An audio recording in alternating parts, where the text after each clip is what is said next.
Hi everyone, you might remember a year ago in February 2016 I filled up these two perspex pots with some clay and some worms just to see how the clay and the worms would work together and how the worms would or would not improve the clay soil. In this particular pot I had a layer of clay down the bottom, then I had the worms in the middle, then a layer of clay up the top. I did exactly the same in the Compot. I had the layer of clay, the worms, the layer of clay, and then on the top here I just had some leaves. I had a little bit of leaves in the lid up here. This one on top I filled it all with fruit and veg, and then I covered it with grass clippings and leaves because I love the grass clippings and leaves, the way they break down. So what's actually happened is that normally in your garden the clay would be a slab of clay and it would be very hard for the worms to move through that clay. The clay needs to be broken up for them to move through it. So in this particular experiment, because the clay was in clods of clay and there were holes between the clay, the worms were actually able to move up through that layer of clay into the contents up above and break them down.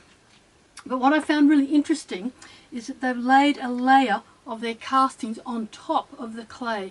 They haven't mixed it in that much into the clay. At least that's what it seems like from the outside looking at it here. You can see that it's a bit hard in the video to see, but there's a layer of clay there, and all that up at the top there is all their castings and all the decomposed matter. Whereas in here, where I've got the Compot in here, they've moved in and out and they've mingled the two layers of clay, so you can't see the specific layers of clay there. It's all being mixed in together. But the real test is to pull this apart and just have a look inside. So that's what I'm about to do now. So we'll take this top layer of contents off. And there we can see the worms already underneath here.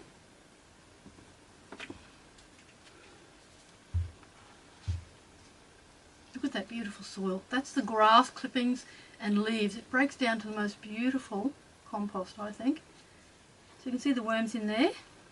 But I better cover that up because they'll all die, otherwise from the hot lights. Lots of worms in here, and it's quite dense.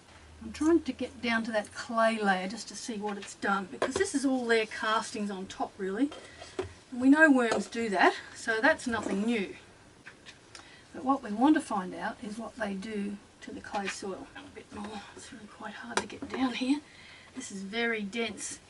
Now, interestingly enough, in your garden, if you've got really bad clay soil, you'd probably get the same result, where the clay, because there's no drainage, it really clogs together, and you can see how clayey that is. Nice and moist, and clay is great to hold nutrients for plants, but you need things to break it up too so that it drains. So I'm not sure, you can see the difference between that soil at the top. Get some of those worms out there. Now see, if I try and squish that up in my hand, you can see it's nowhere near the same as that clay lump. You see it breaks up really easily, see that? Whereas this doesn't. It's very, very dense. So that's the difference with what you've got when you've got clay soil. And I'm not sure that digging down into here is going to prove anything because it's still all clay. But there are a couple of worms in there. And that would have been because they came up through those holes in the clay. Yeah, so there's a few little wormies in there.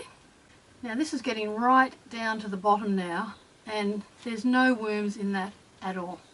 And that's really very dense, thick clay. There's a few down the bottom there, but there's not enough to write home about. So I don't think we're going to get much of a difference in the result there. Let's have a look at the Compot.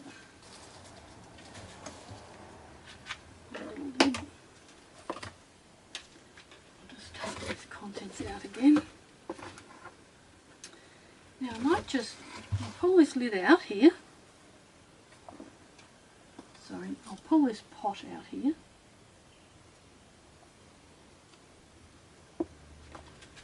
Now look at that. Look at those worms in there. I wonder if you can see that. Now normally in your garden you probably wouldn't get them inside your pot like this unless you had just worm friendly food in there. But if you're filling your pot with all your kitchen waste like I do, look at those worms, will you? Then the worms are going to live in the outside of the pot. Now look at the difference between the worms in that and to the worms in that. And I pretty much put the same quantity of food in both of these pots.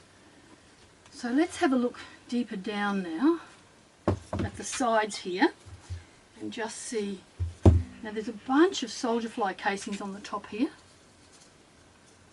So there's lots of soldier flies that have come out of there and pupated, stacks of them on the top here.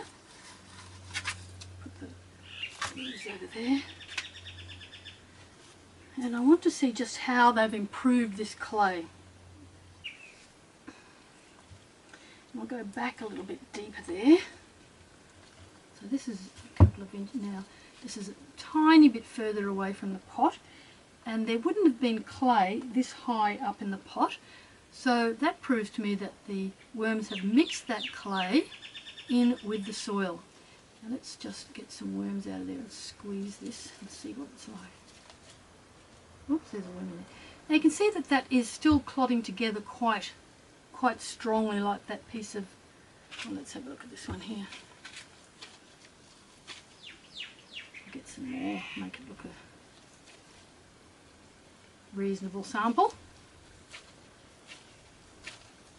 So it's still clogging together, but look at the difference in the colour in those two. You can see that's much more clayey, whereas this one's got a lot more soil mixed in with it as well, or worm castings probably in this case. Now there was clay right at the bottom. So that layer there, which is all mushy there, that's pretty much at the base now. But now I can feel in that contents the things that have been mixed in with there. You probably can't see it, but I can feel it, because that before was just straight clay. But I can feel the stuff that they have taken down to that bottom layer and mixed in with that clay. Actually, I'm pretty impressed. It's a much better result than I thought I was going to have. See that?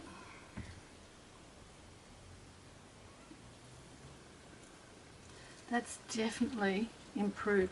Just out of curiosity, let's go back and dig right over the, well actually this one doesn't matter because this is probably the same all the way. Yes, I wonder if I can show you that. There's a distinct clay layer here which I couldn't see in this pot. But if I tip this up, I'm not sure if you can see in there. The light's so bad. There's a distinct clay layer just there, and see all that dark stuff there, that's the castings, but there's the clay layer at the bottom. So the worms in this one have not moved into that clay. See that? It's definitely a different colour and a different consistency to this other soil. Yeah, see? And I can feel it as well. It doesn't feel like there's been any mixing of the soil. So there's a distinct layer where the worms have laid their castings on top and not, that's all the top stuff. And there's that clay layer. Oh, there's a few little worms in the top there, but overall they've not moved down into that clay layer. Whereas with the pot in the side, in the ground, the worms have been able to move in and out of the pot and take the contents back into the clay and mingle it in with the clay and come up to the surface and take the grass and the leaves and anything you've got as a cover on top deep down into the clay. So that's the difference between the two.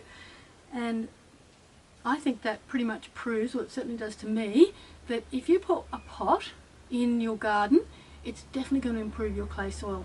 But ideally, what you need to do is when you put your pot in the ground, and this is only a quarter pot of course, put your pot in the ground, dig a little bit underneath it, fill that with cheap potting mix, put some cheap potting mix around it as well, and then add your worms to that and start filling your pot up with all your kitchen waste. So that gives them the opportunity to come in and get the food when it's ready for them to eat, and then go back out and mingle it in with the clay. And you might, if you wanted to really do some, alter the your whole garden, if you've got bad clay soil, is to put more pots around the ground and then just put bits in every one of them and put worms around all of them, because the worms cannot move through that dry clay or that wet clay soil. They can move up through it if there are holes in it, but if it's a big thick slab in your garden, which it usually is, they can't move through it. So thank you very much for watching, and I hope that's helped. Bye for now.